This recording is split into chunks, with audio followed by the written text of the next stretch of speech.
Well, let's begin with microphone. Microphone. Yeah, but I only touch it when it's necessary. Okay.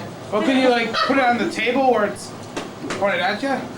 Look at that guy. He's the least favorite of all the new kids. Do you want a condom for Is that that the thing? tough guy? No, he's the one none of the other girls like. Got the big face. That's the one all the boys like. Alright, so what happened to King Diamond and Roadrunner Records? Let's begin with that. Well, we felt that in King Diamond that we needed a major label to support King Diamond, you know, to be able to take the whole band further, you know.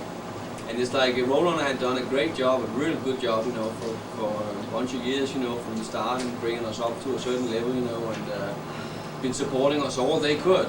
But there are limits within these independent labels, you know, and we came to a point where that limit was met and they could not do anymore whether they wanted or not, you know. And we felt we needed more, so we kind of had a little battle with lawyers and stuff, but we, you know, after 9 months actually, to be correct, you know, we came to a solution to the whole problem and got it solved, and there's no problem at all.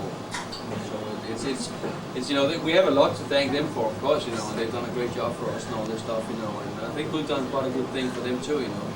Yeah. So it's been mutually a very good collaboration there for a long time, and but there comes a time where you realize that, hey man, we need to get further than this, you know, and we need this and this and this to be able to do it. Can you provide it? Where did the idea of Mercyful Fate Reforming originated? That actually happened after we went through this thing with Roadrunner, you know. We got free there, and I realized that I had to move to America to get the right deal for Diamond, you know. And shortly before I moved, that was in March '92, I heard a tape that Michael Denner and Hank Sherman had recorded with their band at that time, and it was an instrumental tape. The vocalist, they had a very good vocalist, but he was very pop-oriented, so, and Hank was writing heavier than ever before, you know, so it was like he could not get his ideas to come to life the right way. So they decided to go in and do this instrumental tape, and I heard that 2 or 3 days before I moved to America, and it hit me right now, you know, it was so Mercyful Fate like I'd never heard them play like that before, you know. So that made me think, of course, you know, wow, what is this, you know, this would be a terrible waste, you know, because we've been talking about it sometimes during the time, you know, not seriously, but just, you know, at a bar or something like, you know, well, the old days, and, wouldn't it be cool, you know, yeah, sure, you know, but I was busy and they were busy and all this stuff, you know. Okay, I noticed you had a fallout with Hank Sherman in the old days. What was it like to recapture the original feeling, and then how was it like to incorporate into the new Mercyful Fate '93? It was extremely easy, surprisingly, you know. It was like, I had some kind of feelings where, you know, I heard what he was playing and all this stuff and all this, you know, but we had some things. It was mostly the music we disagreed upon in the old days, and that's why we split up, you know. And that's one of the things I think that a lot of people like about Mercyful Fate or King Diamond, that it's honest, you know. It's straight from the heart. It's what we believe in. We're not being told by anybody, no, you should maybe do this and that and have so and so many songs like this and that. No, no, no. We do what we feel, and we've always done that. And that at that point, you know, Hank started to have interest in different kinds of music, and I could not see that being incorporated into Mercyful Fate. No way. It was too far away, you know. So we both stayed true to our hearts, actually, you know. I did what I felt like, and he did what he felt like for a while, you know. But we found out that that was not really him anyway. And now he knows exactly where he belongs, you know. And that was what I heard on that tape, you know. How would you compare the new Mercyful Fate record to the old Mercyful Fate records? Like, I mean, there's definitely a 10-year difference.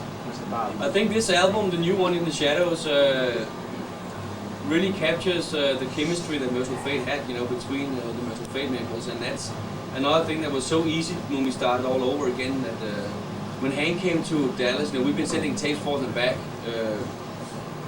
to, like, you know, I was looking at his ideas and trying to figure out what would be good for this and that and all this stuff. But when it came to really start arranging the songs, and that's where you start, you know, you touching other people's songs all of a sudden, and it was like, it felt like we'd recorded Don't Break the Oath 2 days earlier. That's how it worked even better, because he was we all pre-agreed to write a certain amount of music for this album. We said, let's do the same as we did on Don't Break the Oath approximately, you know. Okay. So we got away from that egoistic problems that we did have sometimes in the old days of who wanted, some people wanted their songs to be on the album, you know. So we didn't really have any of that stuff. So it was very, very easy to get back in and play again, you know. And the new album, I think, really shows that we created that same old chemistry. It came by itself. We didn't even have to try, you know. It was natural that came in there. And I think the album also will grow, even though I heard a lot of good response from it, you know. Actually, a lot more than I had expected, you know. But I know that it's an album that will even grow the more you hear it. And so did the old ones.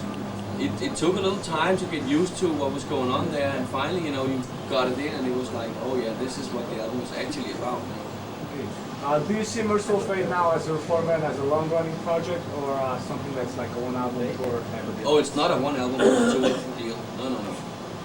It's dead serious, 100%. We're gonna tour this new album for as long as it takes till we finish touring it.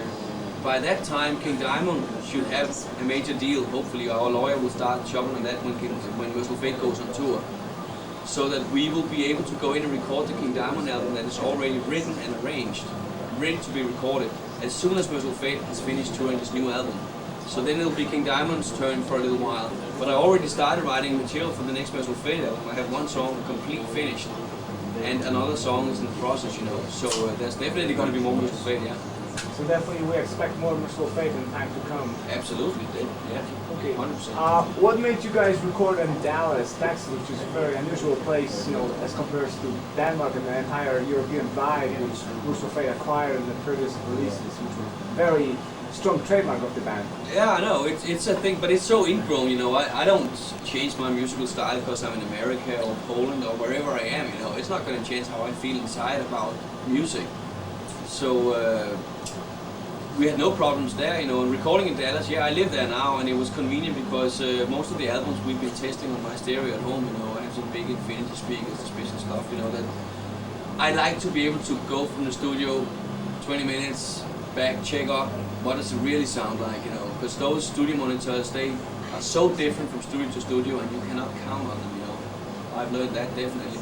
So that's why we did it there, one of the reasons. The other reason was that it's good for the other guys to be away from home, you know. They didn't have to go down and pay their bills Monday morning and all this stuff. They could concentrate. When they woke up, what did they have to do? They had to go to the studio and record that album. It was all that was on their mind, you know. They did really work well, you know. They were very concentrated and focused, you know. Do you think there was a strong demand for a band like Mercyful Fate to perform in the first place? I think there's been signs of that over the years, yes, where a lot of people have asked about it, you know, and it almost happened at one point where we were talking about doing one gig in Holland, you know, just a gig. But we were even talking about having Lars Ulrich on drums, you know, and he really wanted to do it too. And then all of a sudden, you know, record labels, our record label, started smelling money, I guess, you know, and it suddenly turned into, let's record it live, let's do this and that. It's like, no, this is not what we do to have a good time, you know, and that's it, and that's, we don't want all that other stuff involved in this, not with Lars in there, because, you know, suddenly Lars was like, oh yeah, dollars, you know, we can make money on this. No, that's not the point. That was not the point of Lars playing on Return of the Vampire, that remake of that song on the new Mercyful Fate album. He didn't play on that just because we were going to go out and make some money, you know. We've been talking about it a long time. They like that song. I even have some bootleg CDs of Metallica's where they're playing that parts of that song, you know, when they do covers. And he called me from Mexico City and was like, hey, what do you say, King? I have a couple of days off now. Should we try and jam some Mercyful Fate stuff in the studio? Maybe you could try and rehearse Return of the Vampire a little bit before I get there, you know. And it's like he turned up there. He was there for 3 days in the studio. And the first day we were just jamming all kinds of old Mercyful Fate, you know, all old stuff. And it was only the second day we did that song, actually. In the morning we arranged it, all of us, threw away what we didn't like and added new stuff and recorded in the afternoon. That's probably the quickest track Lars has ever recorded.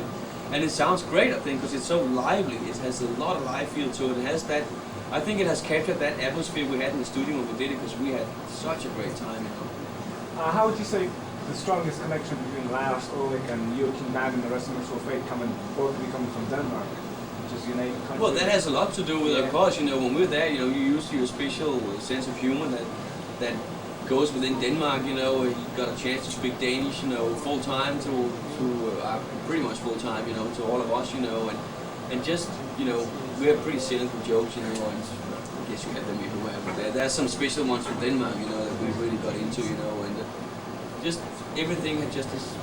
I can tell you how much of a natural high it was to do it. Normally when we meet up, you know, or something like that, you know, if we party or have a good time, you know, well, some beers go by and all this stuff, you know. Here, the person that had the most beers while in these 3 days while we recorded it was a guy that had 2 beers, and that's unheard of, you know. So it was a natural high completely all the way. I realize you guys played some shows together already. What was it like to play live again as Mercyful Fate? Oh, great. It's such a pleasure to play those old songs, because even though King Diamond, I like Mercyful Fate so much that we kept on playing Mercyful Fate songs or excerpts of some, you know, and some we play full length, you know, because, you know, it's such a big part of me, you know. But now playing all those old songs, you know, in full length is great, you know. When we start the tour in September, we're gonna have 2 songs from the old mini LP, the 12-inch, you know, in the set. We're gonna have 4 songs from the Melissa album, 4 songs from Don't Break the Oath, and we're gonna have 6 from the new one. So there's gonna be a lot of stuff, and it's gonna be from the whole period, you know. So you're gonna hear Satan's Fall full length, you know, and it's gonna be there, you know. How did Metal Blade come out in the picture? They were one of the first that showed major interest, actually. Very, very quickly after it was announced that we actually here in Milwaukee, it was announced that Mercyful Fate is going to reunite, you know, last year. And it's been going by pretty quick. The album is out now. We're about to do the tour, you know, within 1 year from starting to look for a deal and all this. But they came in to the picture pretty quick. But the lawyer didn't seem to get too far. You know, the lawyer is great, and I have all confidence there. But he didn't have any material to present. So it's difficult when you don't have any material. It's just Mercyful Fate's going to reunite. How's that going to sound like? It could be who knows what. A lot of bands have tried to reform and didn't sound anything like what they used to do, you know. So, but then I had some of the stuff that I'd written, you know, on 4-track, and some of Hank's stuff too, you know. I think one of Mike Dennis, and like just on the 4-track, it was a drum machine, 2 guitars. That was it. Send it to him, listen to it, see what you think. What would you say? And that brought him. Yeah. Let's do it now, you know.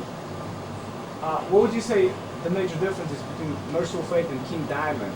There's quite a few, even though they're similar, of course. But there are quite some, you know, musically, of course there's a difference, since I only write 40% of the music for Mercyful Fate, and I write like 70 or 75% for King Diamond. So there are different songwriters involved in Mercyful Fate writing 60% of that music. Of course that makes a difference.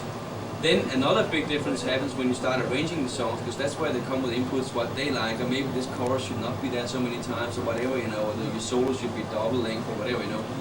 And there, they come with their input, Hank Sherman and Michael Denner, you know, where Andy LaRock has a completely different attitude of what he likes to hear, you know. And that, of course, makes it different as well, you know. And live, it's going to be different too. You know, the makeup is different, the show, you're not going to see characters on stage from Mercyful Fate. You're definitely going to get stuff for the eyes, sure. But it's going to be completely different from King Diamond to watch. You're not going to have these grandma and all these people running around on stage, you know. I also noticed with Mercyful Fate, you revert to the back image, like the old makeup is back. Yeah, we're really trying to this is Mercyful Fate, and it should be Mercyful Fate all the way.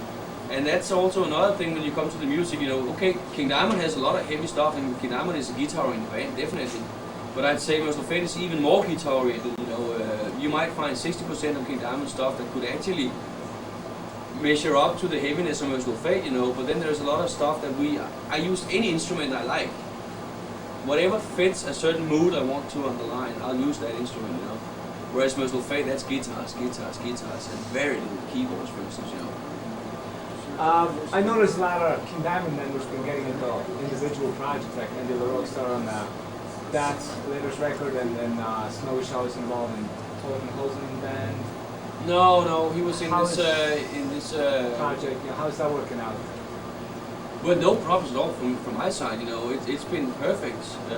It's like everybody can do whatever they want, as long as they're there when we need them. You know, either Mercyful Fate or King Diamond. You know, and I've kept Andy LaRock informed all the way, even when I started thinking about talking to Hank about doing this reunion.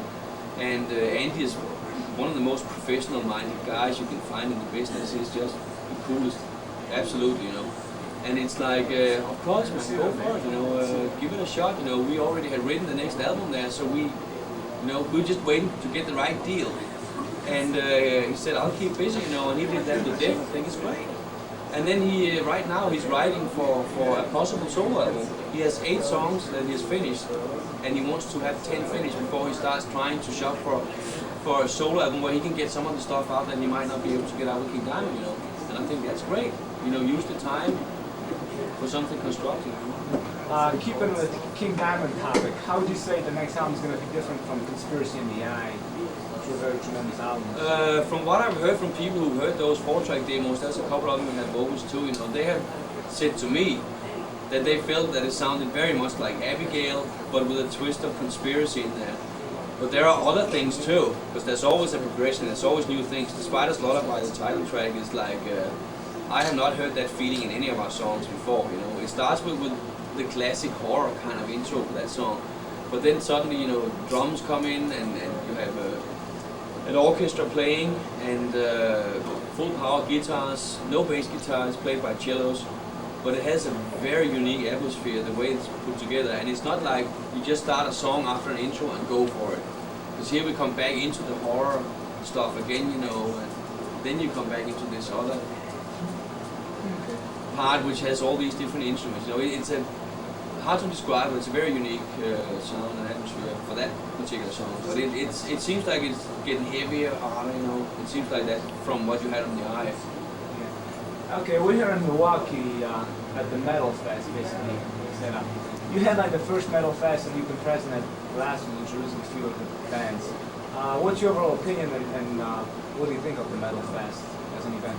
I think it's a great thing because a lot of bands are getting an opportunity to go out and play in front of an audience, you know, and get exposure. And you know, I think MTV is going to be here too. You guys are here, you know. There's a lot of media people here, and it's great exploitation for the bands who get a chance to play here. You know, I think so, definitely. All right, well.